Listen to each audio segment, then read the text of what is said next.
জুলাই আগস্টে যে আন্দোলনের সময় আমরা দেখেছি পরবর্তীতে এখানে 103টি মামলা হয়েছিল এবং বিভিন্নভাবে বিভিন্ন আসামি করা হয়েছে। এখানে ঘটনা কিছু যেটা সত্য আছে তার সাথে সত্যের সাথে মিথ্যা মিক্স করে অনেকগুলো মামলাও করা হয়েছে।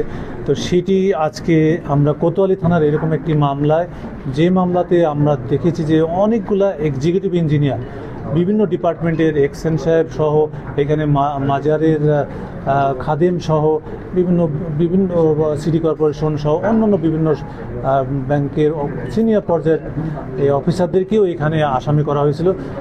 এরকম 28 জন যাদেরকে অভিযুক্ত করা হয়েছিল এজাহারে, তাদেরকে আমরা আমাদের তদন্ত শেষে তদারকির মাধ্যমে নিবিড়ভাবে আমরা লক্ষ্য করেছি যে এটা আসলে সঠিক ছিল না এবং সেই সকল নির্দোষ মানুষকে অব্যাহতির জন্য আমরা আদালতে ইন্টারিম ইনভেস্টিগেশন রিপোর্টটা এটা দাখিল করা হয়েছে।